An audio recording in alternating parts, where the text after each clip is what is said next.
Part 1, The Shadows Begin. Title: I took a graveyard shift job at a college. I think I'm being watched.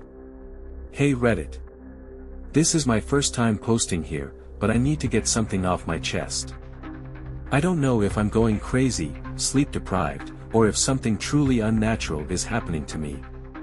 I started working the graveyard shift as a janitor at a college about a month ago, and what I've seen so far, I don't even know where to begin.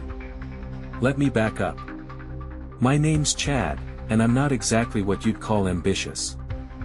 I've bounced around from job to job, stocking shelves, working construction, you name it.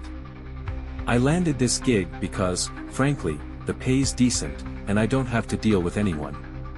Just me, a mop, and a whole campus to myself. I figured it'd be easy money. The first few nights were normal. Boring, even. The campus is eerily quiet at night, especially in some of the older buildings. The lights flicker sometimes, but hey, that's just crappy wiring, right? At least that's what I thought. The first night. On my first solo night, something strange happened. I was cleaning the main lecture hall when I saw movement out of the corner of my eye. Just a flash of something, a figure maybe. I chalked it up to nerves and kept working. But then, as I was wheeling my cart down the hallway, I saw him. I called him Tom. I don't know why that name popped into my head, but it stuck. Tom's not like a shadow person you'd hear about in ghost stories. He looks real. Like an actual person. He's got curly brown hair and this blank expression. I only ever see his head and shoulders peeking out from around corners, like he's watching me. The first time I saw him, I froze. Hey! I called out, more annoyed than scared. I thought maybe it was a student messing around. He didn't respond, just stared at me for a second before ducking back behind the corner. When I went to check, there was no one there. The hallway was empty. That should have been my first clue that something wasn't right, but I convinced myself I'd imagined it. The faceless figure. A week later, I was assigned to clean the campus cafe. It's one of those cozy little spots with booths and a counter, the kind of place students hang out during the day. At night, it's a ghost town. I just started vacuuming when I noticed someone sitting in one of the booths. My first thought was that they were a student who'd fallen asleep. It happens sometimes, so I walked over to wake them up. "Excuse me. The cafe's closed," I said. No response. They were hunched over, head resting on their hand, with books and papers scattered in front of them. I tapped their shoulder, and that's when they jolted upright. I'll never forget what I saw. They didn't have a face. Where their features should have been, eyes, nose, mouth, there was nothing but smooth, pale skin. I stumbled back, my heart pounding. The figure turned its head toward me like it was studying me. Then, just as quickly as it had moved, it slumped back into its original position, like it had fallen asleep again. I didn't stick around to see what would happen next. I left my cart and bolted out of there. The security guard. The next time something happened, it wasn't Tom or the faceless figure. It was something worse. I was cleaning one of the admin buildings when I heard heavy footsteps behind me. They didn't sound like a student's. They were deliberate, slow, and way too loud for someone just walking around. I turned around, and there he was, the security guard. That's what I call him, though I'm pretty sure he's not human. This guy is massive, easily 8 feet tall and built like a bodybuilder. He was wearing a security uniform, but something about it looked off, like it didn't quite fit him. And his face, his smile was too wide, and his eyes didn't look right. They were too bright, like they were glowing. "Hey there," he said in a deep, friendly voice. It should have been reassuring, but it wasn't. Everything in me was screaming to get away from him. I muttered something about needing to get back to work and walked away as quickly as I could without breaking into a run. When I glanced back, he was still standing there, smiling. Keeping track. After that, I started writing everything down. I keep a little notebook with me during my shifts now. At first, I thought it'd help me feel like I had some control, like if I could document it, I could make sense of it. But the more I write, the more I realize I don't have a clue what's going on. The others don't talk about this stuff. I've tried asking some of the other janitors if they've seen anything weird, but they just shrug it off or change the subject. One guy, Yogi, told me, "It's just a job, man. Don't go looking for trouble." I wish I could take his advice, but I feel like trouble's already found me. I'm not sure why I'm sharing this now. Maybe I just need someone to tell me I'm not crazy. Or maybe I'm hoping someone out there knows what I'm dealing with. Either way, if you've got any ideas, or if you've seen something like this, please let me know. And if you ever find yourself working alone at night, do me a favor, stay in the light. Reddit post, Part 2, Patterns in the Night. Title, I took a graveyard shift job at a college. The shadows are getting closer. Hey Reddit. It's Chad again. First off, thanks for the responses to my last post. Reading through them was a mix of comforting and terrifying. Some of you shared similar experiences, which makes me feel less alone, but the thought that this isn't just happening to me. That's unsettling, to say the least. Things have gotten worse. A lot worse. I don't even know how to explain it, but it feels like the campus is alive. Or maybe something on it is. The faceless are multiplying. The cafe used to feel like the safest spot to work, bright lights, big open windows, but now I hate going in there. Every time I do, the faceless ones are there. At first, it was just one. Now, I've seen up to 5 at once. They're always sitting in the booths, hunched over like they're studying or sleeping. I tried ignoring them, but that only made things worse. One night, while vacuuming, I caught one of them standing. Just standing in the middle of the cafe, facing the window. Its head tilted slightly, like it was looking at me, even though it doesn't have eyes. "Do you need help?" I asked, my voice shaking. No response. It just stood there, motionless. I backed away slowly, keeping my eyes on it, until I was out the door. When I peeked back through the window, it was gone. The map. A few nights ago, I found something strange in the janitor's closet. I was digging through some old supplies when I came across a rolled-up piece of paper stuffed in a dusty toolbox. It's a map of the campus, but it's not like the ones they hand out to students. This one's old, yellowed and fraying at the edges, with strange symbols drawn in red ink. Certain buildings and spots on campus are circled, and next to each circle is what looks like a time. Midnight. 3 a.m. 4:15 a.m. At first, I thought it was a prank or some old maintenance schedule. But then I noticed something. The circled spots match the places where I've seen the faceless ones. The cafe. The library basement. The admin building where I ran into the security guard.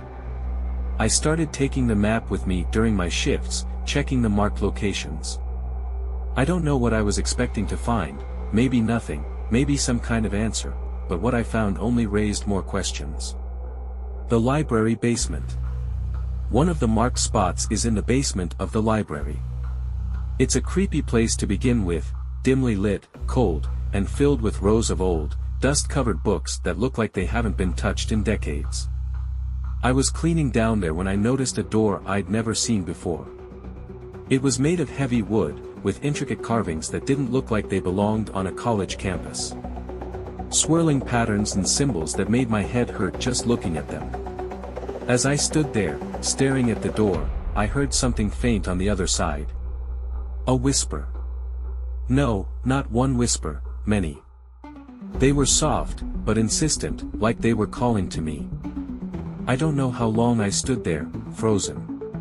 It wasn't until the sound of my walkie-talkie crackling snapped me out of it that I managed to move.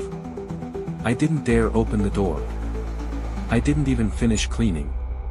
I just grabbed my stuff and left. Tom returns. Tom is back. I hadn't seen him for a while, so I thought maybe he'd gone wherever faceless people and creepy security guards go when they're not haunting janitors. No such luck. Last night, I was mopping the hallway in the science building when I saw him again. Same as before, peeking around a corner. This time, though, he didn't duck away when I looked at him. He just stared, his head tilted slightly, like he was studying me. I called out to him. "What do you want?" "Nothing." I took a step closer, gripping the mop like it was some kind of weapon. He stayed put, but his expression changed. His blank stare turned into a grin, wide and unnatural, like his face didn't have the right muscles to pull it off. I turned and ran. A warning from Yogi. I don't talk much with the other janitors, but there's one guy, Yogi, who's been here for years. He's a bit of a slob and doesn't seem to take his job too seriously, but he knows this place better than anyone. After my encounter with Tom, I decided to ask Yogi if he'd ever seen anything strange on campus. At first, he just laughed. "This place? It's full of strange things, man. You gotta learn to let it roll off your back." When I pressed him, though, his tone changed. He leaned in close and lowered his voice. "Listen, Chad, there's stuff you don't want to mess with. If you start seeing things, really seeing them, you can't unsee them. And once they know you see them, they won't leave you alone." I asked him what he meant, but he just shook his head. "Don't go looking for trouble, man. Just do your job and get out." But how can I ignore it? The faceless ones, Tom, the security guard, the whispers behind that door, they're not going away. If anything, they're getting bolder. I don't know what's happening here, but I'm starting to think Yogi's right. They know I see them. That's all for now. I'll keep updating if anything else happens, though honestly, I'm not sure how much longer I can take this. If anyone's got advice, or if you've dealt with anything similar, please share it. And seriously, if you ever work a graveyard shift, do yourself a favor, don't look too closely at what's in the dark. Reddit post, Part 3, A Warning in the Dark. Title, I took a graveyard shift job at a college. Something wants me to stay away. Hey Reddit. It's Chad again. I wasn't sure if I was going to keep posting, but things have escalated. The stuff I've been seeing, it's not just random anymore. It feels like I'm being targeted, like something, or someone, wants me to stop poking around. I've tried to keep my head down, I really have. But it's getting harder to ignore. Every time I walk onto campus, there's this heaviness, this sense of being watched. It's not paranoia. I know something's watching me. The security guard's warning. A couple of nights ago, I had another run-in with the security guard. I was cleaning the admin building, the same place I saw him before. I thought I was alone, but then I heard those slow, deliberate footsteps behind me. I didn't want to turn around, but I didn't have a choice. He was there, towering over me, his uniform straining against his massive frame. That smile, too wide, too human, was back. "You're still here," he said, his voice calm but unsettling. "You shouldn't be here." I tried to play it cool, even though my hands were shaking. "I'm just doing my job." His smile didn't waver. "Stay in the light. And stay away from places you don't belong." Before I could respond, he walked away. No, not walked. It was like he glided, his feet barely touching the ground. I stood there for a long time after he left, trying to make sense of what just happened. The shadow in the science building. That same night, I was assigned to clean the science building. I almost asked to switch, but I didn't want to raise any red flags with my supervisor. So I went, even though the thought of being alone in that place made my skin crawl. Everything was fine until I got to the third floor. That's when I felt it, the same heavy, oppressive energy I felt in the library basement. I tried to ignore it and kept mopping, but then I saw it. At the end of the hallway, just beyond the reach of the flickering overhead light, was a shadow. Not just any shadow, it was too dark, too defined. It didn't move like a person or an animal. It twisted and shifted, like smoke trapped in a jar. I shined my flashlight on it, and for a moment, it stopped. Then it lunged. I don't remember screaming, but I must have because my throat was raw by the time I stumbled back into the stairwell. The shadow didn't follow me, but I didn't stick around to find out if it would. The door in the basement. I can't stop thinking about that door in the library basement. I know I shouldn't go back, but something is pulling me there. The whispers I heard, it's like they've burrowed into my head. Last night, I decided to take a closer look. I told myself it was just curiosity, but deep down, I think I was hoping for answers. I waited until the library was empty, then I snuck down to the basement with the map and a flashlight. The door was just as I remembered, massive, ornate, and completely out of place. I ran my fingers over the carvings, trying to make sense of them. They felt warm, almost alive. That's when I heard the whispers again. Louder this time. Clearer. They weren't just whispers, they were voices. Multiple voices, overlapping, speaking in a language I didn't understand. And then, a single word cut through the noise: leave. I didn't need to be told twice. I bolted up the stairs and didn't stop running until I was outside. Yogi's breaking point. I told Yogi about what happened. I didn't expect him to believe me, but I had to tell someone. He listened, his face unusually serious. "You went to the basement?" he asked, his voice barely above a whisper. I nodded. "You're an idiot," he said, but there was no anger in his voice. Just fear. "That's where it started." "What started?" I pressed. He shook his head. "It doesn't matter. Just stay away from that door, Chad. Stay away from all of it. If you keep digging, they'll come for you." I tried to get more out of him, but he clammed up after that. Whatever he knows, he's too scared to say. The eyes in the window. Last night, I was cleaning the main lecture hall when I felt it again, that suffocating feeling of being watched. I looked around, but I was alone. At least, I thought I was. When I turned to close the blinds, I saw them, two glowing eyes staring at me through the window. They were too far apart to belong to any human. I froze, my heart hammering in my chest. The eyes didn't blink, didn't move. They just stared. Then, slowly, they disappeared, like whatever was watching me had backed away into the darkness. I don't know how much more of this I can take. Every night feels like a battle to stay sane. I've started sleeping with the lights on, but even that doesn't help. The darkness feels like it's closing in, even during the day. That's all I've got for now. I'm not sure how much longer I'll keep working this job, but I need the paycheck. For now, all I can do is try to stay in the light and avoid the places that feel wrong. If you've got advice, I'm all ears. And if you've ever dealt with something like this, please tell me I'm not alone. Reddit post, Part 4, The Rift and the Watchers. Title: I took a graveyard shift job at a college. I think the campus is a battleground. Hey Reddit. It's me again, Chad. I honestly don't know why I keep coming back here, but something about writing this stuff down makes it feel more manageable. Like I'm not totally losing it. After everything that's happened, I've started piecing together a bigger picture, but it's not comforting. If anything, it's worse. I think this campus is more than just haunted, something is going on here, something way bigger than me or anyone else.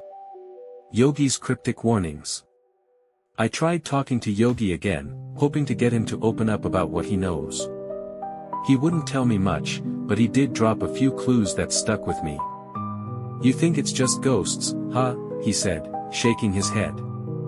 It's not that simple. This place, it's a bridge. A bridge to what?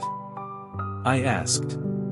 He just gave me this haunted look, like he regretted saying anything. "You'll see. If you keep poking around, you'll see." I wanted to press him for more, but I could tell he wasn't going to budge. The map comes to life. Remember that map I found in the janitor's closet? I've been carrying it with me every night, checking out the marked locations. At first, I thought it was just random spots, but now I'm starting to notice patterns. The marked areas, like the library basement and the cafe, aren't just random creepy places. They're connected by a kind of energy. I don't know how to describe it, but when I'm in those spots, it feels like the air is heavier, like it's charged with something. Last night, I traced a route on the map between two marked locations. As I walked it, I swear I could feel the energy growing stronger, like I was walking along a fault line. I don't know where it leads, but I'm starting to think the map isn't just showing places, it's showing something beneath the surface. The wolf in the dark. While I was walking one of the routes on the map, I heard something following me. At first, I thought it was just my imagination, but then I heard it, soft, deliberate footsteps. I turned around, expecting to see Tom or one of the faceless figures. Instead, I saw something worse. It was crouched just outside the halo of a street lamp, its body low to the ground like a predator stalking prey. It was massive, like a wolf, but bigger, with glowing red eyes that burned into me. It didn't attack. It just stood there, growling, its breath visible in the cold night air. I slowly backed away, keeping my flashlight trained on it. The second I stepped into the light of the next street lamp, it vanished, like it had never been there. The journal. Later that night, I found something else that added to the growing mystery. While cleaning the science building, I stumbled across an old journal tucked inside a ventilation grate. The journal belonged to someone named Dr. Felix Ward, a professor who worked at the college decades ago. Most of it was filled with notes about experiments and research, but toward the end, it got weird. Dr. Ward wrote about something he called the rift, describing it as a tear between realms. He claimed the rift was a source of power but also a gateway for things not meant for this world. He wrote about how the campus was built on this rift and how his experiments were meant to harness its energy. But then he started talking about the Watchers. "They know what I've done," one entry read. "They are always watching. I hear their whispers at night, their footsteps in the dark.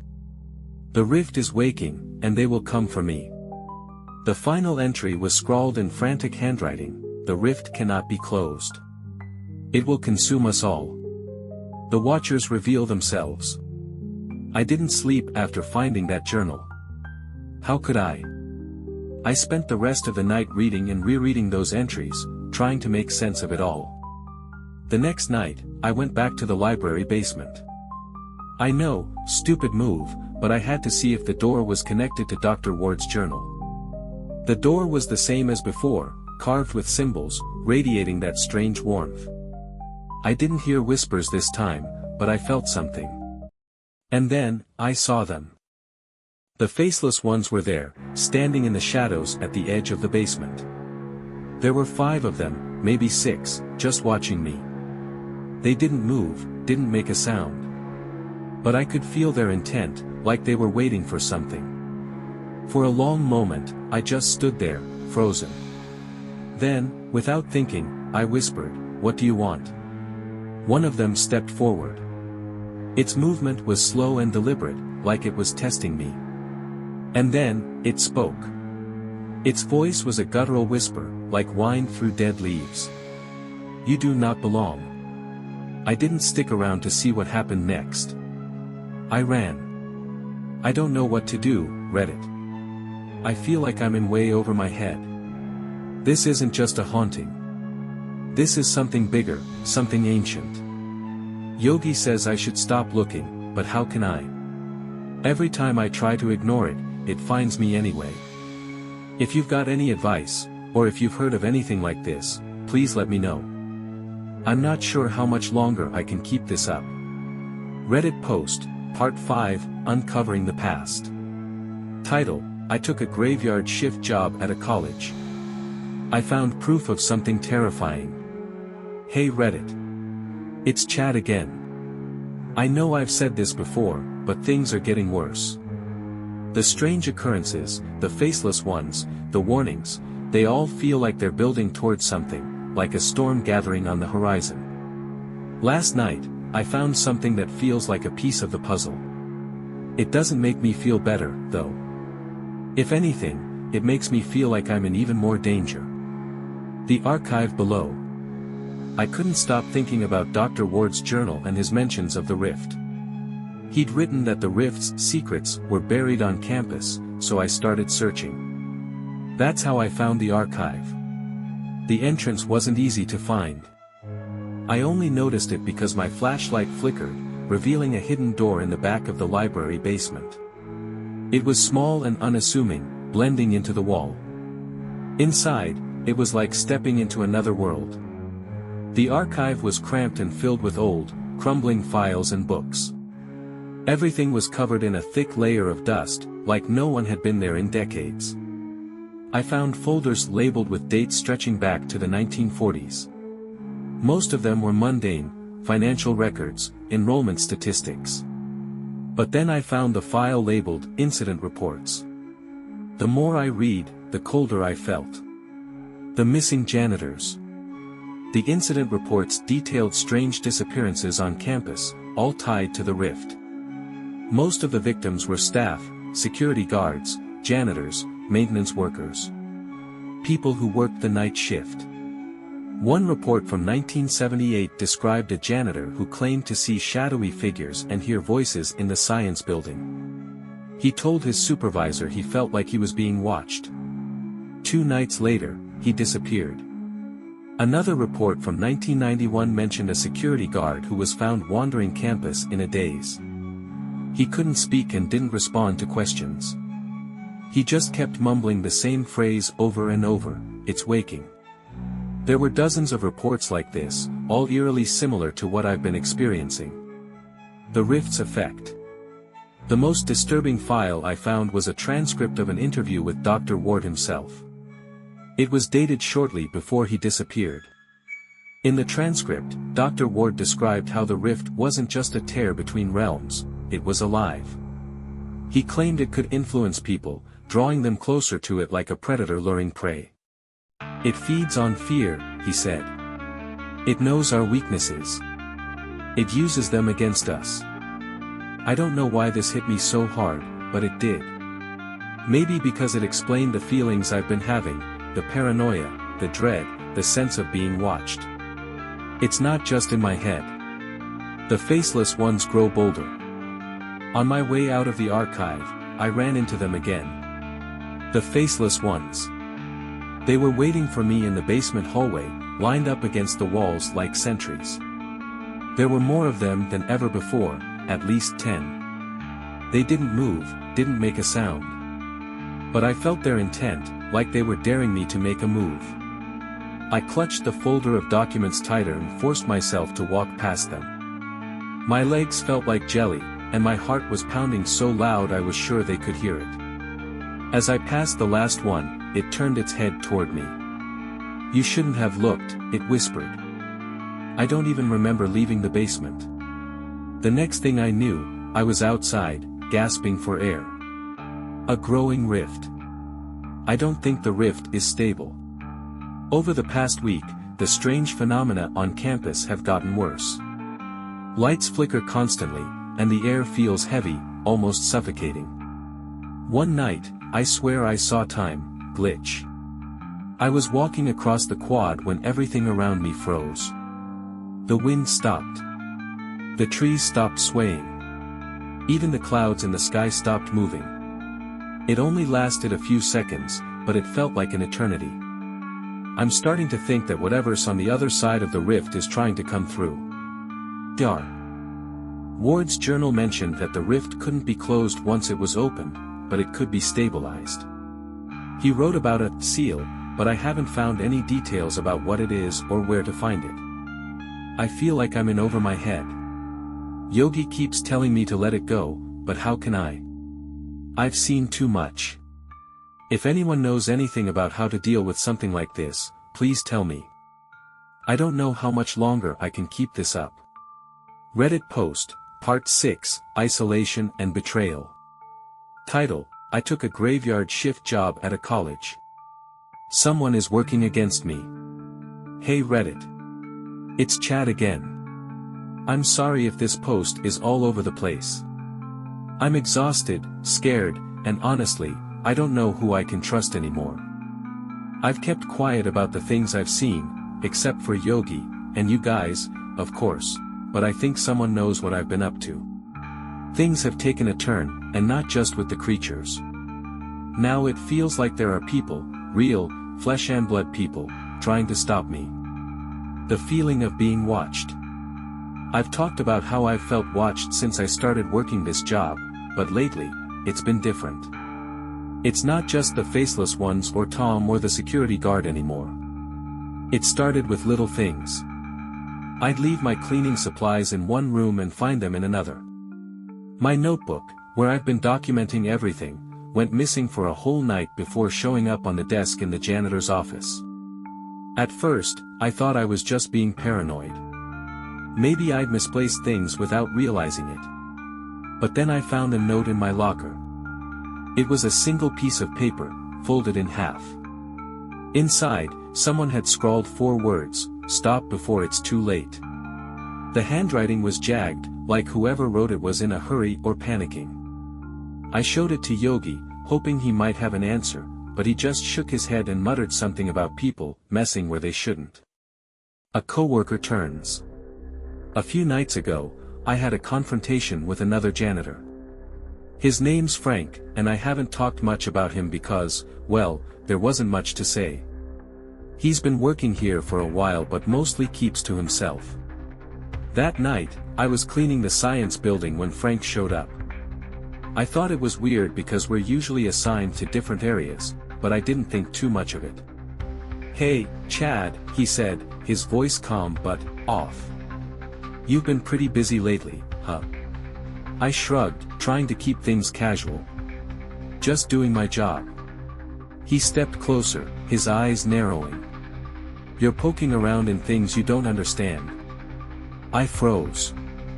"What are you talking about?" He didn't answer. Instead, he reached into his pocket and pulled out my notebook. The one that had gone missing. "You're making a mistake," he said, holding it up. "Whatever you think you're doing, it's not worth it." Before I could respond, he tossed the notebook on the floor and walked away. The attack. I didn't realize how serious Frank's warning was until the next night. I was in the library basement, checking on the door again. I know I should have stayed away, but something about it keeps pulling me back. While I was down there, I heard footsteps. Heavy, deliberate. I thought it was the security guard at first, but when I turned around, it was Frank. "What are you doing down here?" I asked, my voice shaking. He didn't answer. Instead, he lunged at me, knocking me into one of the shelves. I hit the ground hard, my head spinning. "You should have listened," he snarled, his voice full of anger and fear. "You're going to ruin everything." I managed to scramble to my feet and grab my flashlight. When I shined it in his face, he backed off, his eyes wide and panicked. "You don't understand what you're dealing with," he yelled before running up the stairs. I haven't seen him since. The security guard returns. After the attack, I ran into the security guard again. He was waiting for me outside the admin building, his massive frame silhouetted against the flickering streetlights. "I told you to stay in the light," he said, his voice calm but firm. "I don't have a choice," I replied. "I need to figure out what's going on." For the first time, his expression changed. The smile faded, replaced by something that almost looked like pity. "You're in deeper than you realize," he said. "If you keep going, you'll find answers. But you won't like them." Before I could ask what he meant, he turned and walked into the darkness. The seal. I went back to the archive after my encounter with Frank. I needed answers, and the files were the only place I could think to look. That's when I found the reference to the seal. It was buried in a folder labeled Containment Protocols. According to the documents, the seal is some kind of artifact designed to stabilize the rift. There wasn't much detail about what the seal looks like or how to use it, but it's clear that it's the key to stopping whatever's happening on campus. The problem is, the document also mentioned that using the seal comes at a cost. It didn't say what the cost was, but the wording made it clear it wasn't something minor. I don't know what to do, Reddit. Frank's warning, the security guard's cryptic advice, the seal, it's all too much. I feel like I'm caught between forces I don't understand, and every move I make is putting me deeper into danger. If you've got any advice, please share it. I'm running out of time. Reddit post, Part 7, The Rift Opens. Title, I took a graveyard shift job at a college. The rift is waking up. Hey Reddit. It's Chad again. This will probably be my last post for a while. Things have escalated beyond anything I could have imagined, and I don't know how much longer I can stay on this campus. The rift, the creatures, the disappearances, it's all connected. And now, it's breaking open. I've pieced together as much of the puzzle as I can, and I think I understand what's happening. I just don't know if I can stop it. The campus unravels. The first sign that something was wrong came a few nights ago. The campus felt different. It wasn't just the usual flickering lights or heavy atmosphere. It was like the world itself was bending. As I was walking between buildings, I saw the trees shift. Not sway, shift. 1 second they were in one spot, and the next, they were several feet away, like the ground had slid beneath them. The air felt thick, like breathing through a wet cloth. Time seemed to slow down, then speed up. I could hear faint whispers, even when I wasn't near the basement door. It was like the rift was leaking, spilling whatever was on the other side into our world. The creatures grow bolder. The faceless ones aren't just watching anymore, they're moving. I was cleaning the main lecture hall when I felt that familiar sense of being watched. I turned around, and there they were. 3 of them, standing at the back of the room, their smooth, featureless faces turned toward me. When I moved, they moved. When I stopped, they stopped. Why are you doing this? I asked, my voice trembling. One of them tilted its head, almost like it was curious. Then it whispered, "It's waking." Before I could react, the lights in the lecture hall went out. When they came back on, the faceless ones were gone. Frank's fate. I found out what happened to Frank.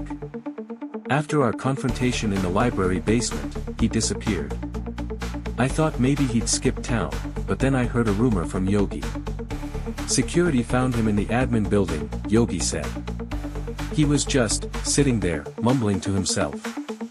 Apparently, when they tried to talk to him, he started screaming about the Watchers and the light. They had to call an ambulance to take him away. I don't know if he's still alive. Part of me doesn't want to know. The rift reveals itself. Last night, I went back to the library basement. I know, it was stupid. But I couldn't help myself. The door was open. I don't know how or when it happened, but the heavy, carved door that had been sealed shut for weeks was wide open. Beyond it was a staircase, spiraling down into the dark. The air coming from below was freezing, and it smelled like decay. I didn't want to go down there, but something compelled me. I felt like I didn't have a choice. The staircase led to a cavernous room, lit by an eerie, flickering light that didn't seem to come from any source. In the center of the room was a massive, swirling void. The rift. It was alive. I could feel its energy, its hunger. It pulsed and shifted like a living thing, and as I stood there, I could hear the whispers again. "They're coming," the voices said. The final warning. As I backed away from the rift, I felt a hand on my shoulder.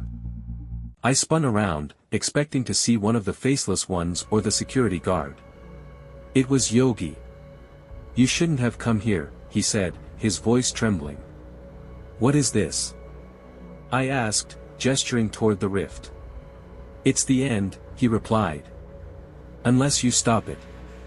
Before I could ask what he meant, the whispers grew louder. The rift began to pulse, and I could see shapes moving within it, twisted, in human forms trying to push through. Yogi grabbed my arm. "We have to go. Now." We ran back up the stairs, slamming the door shut behind us. "What now?" "I don't know what to do, Reddit. The rift is open, and I don't think it can be closed. Yogi keeps talking about stabilizing it, but he won't tell me how. I think it has something to do with the seal I found mentioned in the archive. But even if I find it, I don't know if I have the courage to use it. If anyone has any advice, I'm begging you, please share it. I'm running out of time." Reddit post, Part 8, The Final Stand and Aftermath. Title: I took a graveyard shift job at a college. I survived, but the cost was high. Hey Reddit. It's Chad. This is going to be my last update. I'm not even sure where to begin, but I'll do my best to explain what happened. The rift is closed, sort of, but I don't think I'll ever truly escape what I've seen. I wish I could say this has a happy ending, but it doesn't. Not really. The seal and the rift. After my last post, I spent every spare moment searching for the seal. I combed through the archive, searching for anything that might tell me what it was or where to find it. Finally, I found a reference in an old maintenance log from the 1970s. It mentioned an artifact hidden in the clock tower, a small, ornate disc made of some kind of black metal. The log described it as a key to stabilizing the rift. I don't know how or why it ended up there, but I didn't have time to question it. That night, I climbed up to the clock tower. It wasn't easy, the ladder was old and rusted, and the wind was howling like a banshee, but I found the seal. It was just as the log described, a black metal disc, covered in intricate carvings that seemed to shift when I looked at them. The rift opens fully. When I got back to the library basement, the door to the rift was open again. This time, there was no hesitation. I went down the stairs, clutching the seal like my life depended on it. The rift was larger than before, its swirling void stretching across the entire cavern. The whispers were deafening, and the air was so cold it felt like it was burning my skin. Shapes moved within the rift, twisted, monstrous forms that clawed at the edges, trying to break through. And then, the security guard appeared. "You found it," he said, his smile as wide as ever. "What do I do with it?" I asked, shouting over the noise of the rift. "Place it at the center," he replied, gesturing toward a pedestal near the edge of the void. "But be warned, it will cost you." "What does that mean?" I demanded. He didn't answer. He just stepped back, his glowing eyes watching as I approached the pedestal. The cost. Placing the seal on the pedestal felt like the hardest thing I'd ever done. The air around me was heavy, almost like it was pushing me back. But I forced myself to take one step, then another, until I was standing right in front of it. As soon as I set the seal down, the rift reacted. It pulsed violently, the whispers turning into screams. The creatures inside clawed furiously, their shapes becoming clearer, elongated limbs, jagged teeth, hollow eyes. For a moment, I thought the seal wasn't working. But then, the screaming stopped. The rift began to shrink, its edges pulling inward like water draining from a sink. The creatures inside howled in rage, their forms dissolving as the void closed around them. When it was over, the cavern was silent. But the cost? It was Yogi. Yogi's end. I didn't even see it happen. One moment, he was standing near the stairs, watching the rift close. The next, he was gone. All that was left was a faint, burned outline on the floor, like he'd been erased from existence. I don't know if the rift took him, or if the seal required some kind of sacrifice. All I know is that I was alone. The aftermath. The next day, I told my supervisor I was quitting. I didn't bother giving a notice, I just handed in my badge and walked out.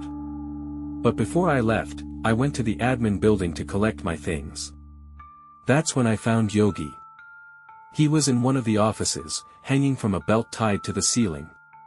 His face was pale, his eyes wide and empty. On the desk below him was a note. It didn't make much sense, just a few scribbled words: "The rift is never closed." I don't know how he got there.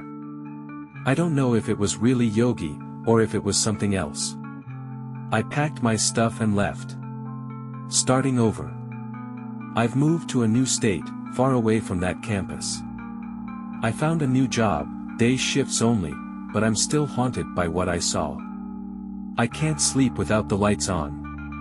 I can't walk past a dark hallway without feeling like something's watching me. And sometimes, late at night, I still hear the whispers. That's why I'm writing this. I need people to know what happened.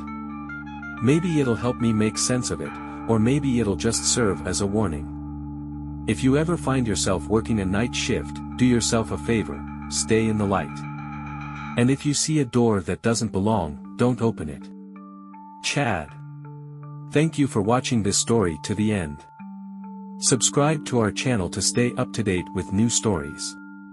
I also look forward to your comments, criticisms and suggestions below this video.